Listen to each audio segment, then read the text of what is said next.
Now we have time for some questions and discussion among the panel. I'd like to get this started by asking the first question of all the panelists, if you feel that you can respond. I'm curious how a lot of these new technologies that your organizations and nations have adopted have impacted medical liability concerns. Personal health records, electronic health records, and in telemedicine. Are there new liability concerns that have emerged, and how are you addressing them? Please. There actually absolutely are liability questions that shift a bit. So we had a lot of concerns, for example, as we started using email between doctors and patients about what that meant would be part of the medical record, because every email that's exchanged goes into the medical record. So we did lots of things to help doctors understand what was appropriate and not appropriate, train them on their kinds of responses. But in the end, actually, all the concerns aside, a lot of it is about practicing good medicine. And if you're practicing good medicine, whether you're writing it down or saying it, the same kinds of rules apply. And so that, as a principle, helped alleviate people's fears and actually helped alleviate our organizational fears. When it comes to telemedicine, that's actually a very common question. What do I do with regards to my medical malpractice? It just so happens is that in the state of California and throughout most of the United States, that when you add that video component, it's considered exactly the same as a face-to-face consultation. So you don't need anything new with regards to medical legal insurance. You don't need to tell your carrier or anything like that.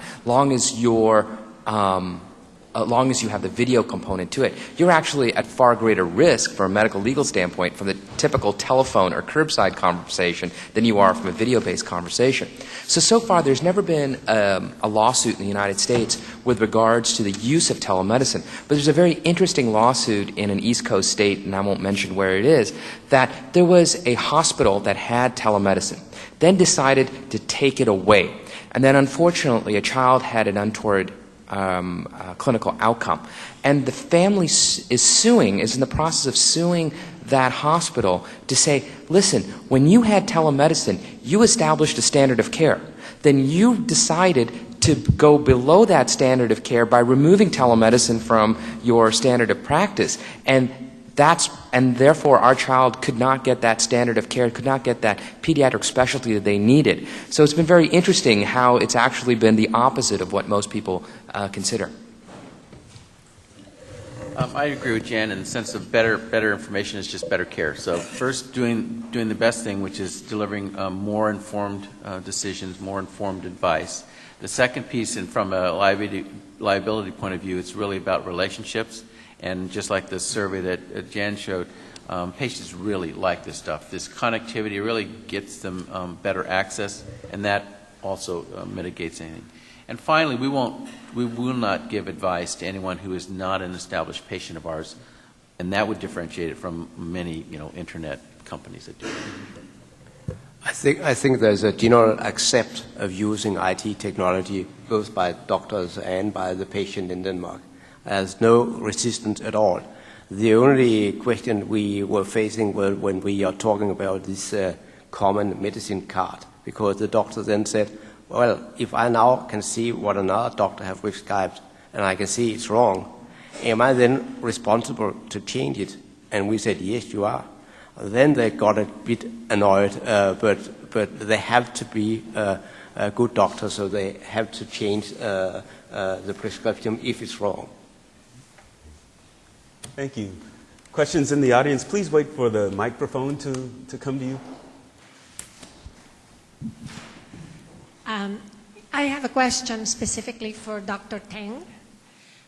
In your use of in your patient-centered healthcare and the attempt to instill a change of behavior, I'm very interested in, the use of mobile, the use of internet, but I'm also very interested in the issue of how to motivate people. You know, it's a thing to say, okay, if you do these things, you will be much better, but the motivation is a difficult one, and I think that the mobile technology has an opportunity to help with that, and there are examples in the industry basically leveraging the social networking capabilities to keep the motivation up. Have you thought about that in your project? Yes. As far as motivation, nothing works better than data, really, and the feedback. And yes, they always had the number blinking at them when they check their glucose, let's say for a diabetic, but it's all about the graphs. It's not fancy technology. It creates the ability to visualize data and visualize the correlation. And you know, I don't know why we would think, as you know, healthcare providers, it's so surprising that they would be motivated by data just the way we are, or the feedback, or wanting to do better. And as I showed you, the feedback we got from our alpha and beta users is you do something for the doctor initially, and then you really do this that's the magic. You convert into doing it for yourselves, and it's sort of fun to do that. Then if you add the social networking, I think you can create a little competition amongst, it could be your Facebook friend, whatever it is. I think all of that goes to just making things better. Just like you might find in some of the gyms, the equipment is instrumented, and all of a sudden, so in this one case, it tells you how many Volkswagens you've lifted or whatever. Those are ways, just like We Fit, that make healthy living more fun, and I think you just play on all of those things and start early. I mean, my dream actually is to start with the teens and to address your mobile, and they sleep with cell phones, so that's really the vehicle to work with them.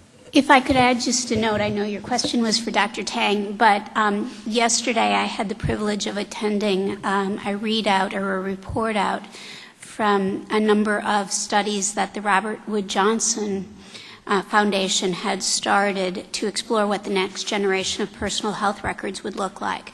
And they were doing a number of projects that were looking at exactly that intersection between disease management, mobile devices, and social support to try to bring all of those things to bear on getting people not only motivated to action, but to stay active. And I think they started showing that it's really possible when you've got that full network to support you, and the data as well as the interaction with your provider as well as a social network, that really does make the difference and change.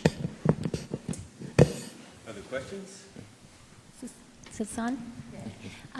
Hi. Thanks an awful lot. Hi, Paul and Jan. This is mostly directed for you, but the others could fill in. This is all really very exciting, and obviously with the younger generation, they're pretty facile and comfortable with, the computer, internet, et cetera. So I was just curious how you address the acceptance and adoption rate, and what is your adoption rate for your older population, the 50 to 64-year-olds, the over 65? And secondly, for those older populations, do you allow access, and what's the role for caregivers in this? We've actually been participating in a CMS study of the personal health record with our older Medicare population, so we've actually got some fairly specific data. But to answer the first question about the distribution, we're really on a pretty classic bell curve, except that the older population is a little higher in its usage than you would expect in a classic bell curve. The younger population, although they're very wired, they're just not sick, so they don't care as much. But in the elderly population, we have about 900,000 Medicare members. And over the 12 months of our study, we've seen something like 297,000 of them who are actually not only going on but using capabilities. So that's much higher than I expected, actually. We think some of those are probably children pretending to be their parents in order to act on their behalf. We also have introduced a proxy service only recently so that children can sign up with their parents' permission to act on their behalf and then can exchange emails with their doctors as well as view their results.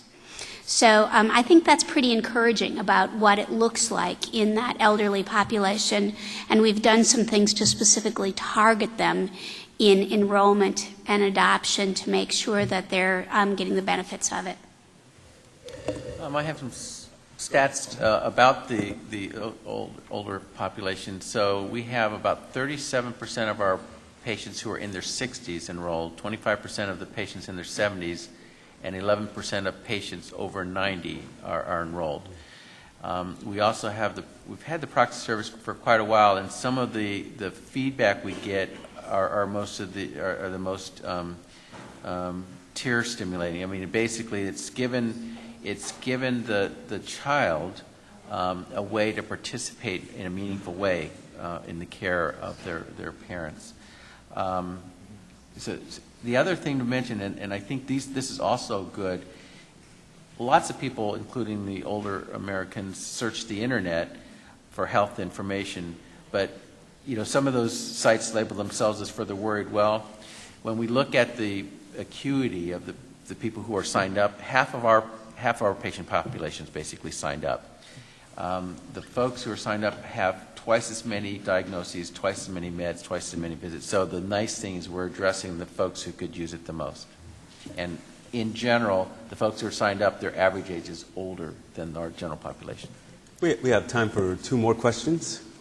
I'd like to follow up on the question about what's happening with the older generation.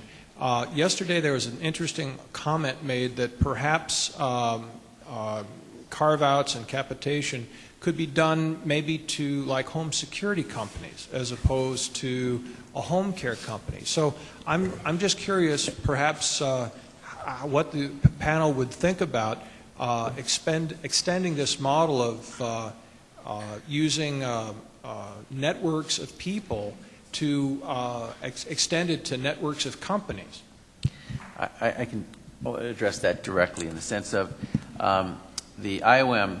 There was a committee on the workforce for older Americans, meaning over 65, and one of the biggest conclusions for me, and I had the privilege of serving on the committees. One is the patients and caregivers are probably the most disenfranchised from information. Just like we were showing, we have a lot. We're getting more and more information that are at the healthcare professional disposal, and we don't share it. And with the person who cares the most about it. So this whole labor workforce, primary care, we're just not going to make them more. So we cannot continue with the baby boomers. We're going to be, I'm in that group. By 2030, we're going to be 1 in 5 Americans are going to be in this group. And there just is no way the supply will keep up with that. And the only resource available really is the patient and the caregiver. So if I were to carve out, I would carve out for the majority of care provided to an older individual, it's the caregiver. And primarily that's the relative or the close friend. So they are the most available. They're doing it for nothing, basically, because our system of reimbursement doesn't allow that. And they're doing it without the benefit of either the information about the patient or what to do about it. So the carve-out I would do is supply it to the patients and their caregiver, and all of a sudden you've got this unpaid volunteer workforce that if we could raise the level of their education, I think would be a very powerful way to deal with the age tsunami. A big part of all elder people in Denmark get help from the municipality, and it's our aim to let the home care, which is employed by the municipality, have access to the patient data so that the home care can look after and help the elder people to get the right information, to send messages and see whether the medicine is correct and see whether they take their medicine properly and so on. So our aim is that the home nursing is a liability to help the elder people. We do not think the family can do this. I also think that there are some opportunities as you start looking at the wired home capabilities with lots of potential for devices that look at whether an elderly person has moved in the last 24 hours, that do checking their medications, that see how restless they are during the night. Those kinds of things offer the ability not only to alert family members and neighbors to whether something's wrong, to cue them to check in, but also, you're right, that sophisticated systems that pull those things together really could be outsourced to home monitoring sites that do the same thing for individuals as they do for security in a population. So it's a great idea. You know, I'd just like to add, you know, that just ties into the aspect of adding telemedicine to it, because what we've found is that no matter how rural, and most people forget that 75% of California is rural, is that most people have cable television. Most people have some type of broadband coming into the home. And there's no reason why we can't use that connectivity in order to then do telemedicine over. And that virtual house call should be something that we should be doing on a regular basis. From a pediatric standpoint, you can make, especially children who have certain types of disabilities, you can make certain types of interventions in the clinic and do certain types of cognitive and physical and behavioral therapies in the clinic. However, the impact that that can have by having a direct link right into the patient's home to be able to see that environment, that type of interaction, that type of cognitive, behavioral, and physical therapy then increases quite exponentially the impact that it can have. And to address your question regarding the impact of age, what we find is that there's not a hesitation in older individuals doing telemedicine or participating in telemedicine. It's simply doing that initial consult. Once they do that initial consult, within the first 5-10 minutes, that screen disappears. I can't tell you, we do a fair amount of geriatric psychiatry, and the psychiatrist says he can't keep track of how many people at the end of their session will actually get up and put their hand out to try to shake his hand and then realize that they're on video conferencing. Final question. Okay. Hi, I've been kind of talking with people at this conference and trying to basically asking them about why technology fails.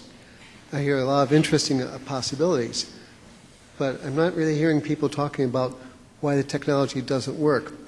My field is human-computer interaction, and I've been looking at usability of issues. And usability, the number of problems I'm hearing are often usability problems which haven't been addressed. Poor communication in terms of the technology, poorly designed technology, communications, assumptions made about users, things like that. I believe that there are some comments about using web technology for buying stuff on the web, you know. But when you look at the technology itself, there's a lot of failures for people buying. And I'm wondering what processes your different organizations use in terms of usability to avoid the technology from failing. Avoiding technology failure. What are we doing? We do a lot of usability testing. We do focus groups before we do a new feature or a capability to really understand what our population wants. And then we engage them frequently as we are going through with usability testing, consultation about the design, and a real focus on user-centered design.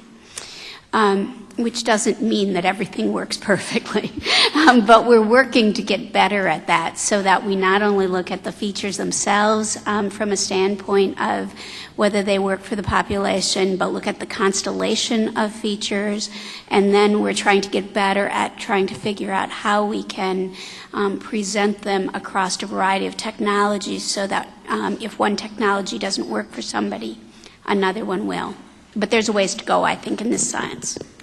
From a telemedicine aspect of it, it takes a great deal of education before you do your first telemedicine consult. It takes a great deal of knowing how to present, knowing how to, it's not simply just turning on the camera. So what we've learned over the last 12 years is that there has to be education on both sides, both on the physician that's doing the specialty consult as well as from the rural rural care site. But what we have learned is that if you can do that, then it can be an incredibly positive interaction. So it does take some preparation, but it's not a tremendous amount of preparation. The second part where technology not necessarily has failed, but has been limited, has been the limit of access, because predominantly right now we're using ISDN, which everyone knows is a 40-year-old technology. And I think what we're doing to try to meet that need is really, that's where the California Telehealth Network really steps in. And what this is creating a digital highway for the state of California. For those of you, I'm sure in the audience know, it's a QoS, MPLS-based network that is completely dedicated to healthcare, which will further increase accessibility to telemedicine and to access to EHRs and to personal health records, et cetera, throughout the state of California, which will be dedicated solely to healthcare. And I think that'll help meet some of the connectivity deficits that occur in the state currently. I think you have a point in the question of technology safety. We do not believe that the web system in itself is safe enough to guarantee privacy. So that is one of our main challenges. How can we send a lot of information between hospitals, between DPs and hospitals to the municipalities and so on, not using the general website? We have to have fast connection direct from the hospitals to safe health care net without going through the net. So there it is a challenge, and it's unfortunately the politicians do not understand that we have to invest in that sort of technology, but we have to do that before we can go further into telemedicine. We have to be more secure about how we send messages throughout the country with privacy information on it. So there is a problem we have to look upon. Well, thank you. I think we're going to have to conclude this panel, and if you would please join me in thanking our panelists. Now, we're running a bit behind.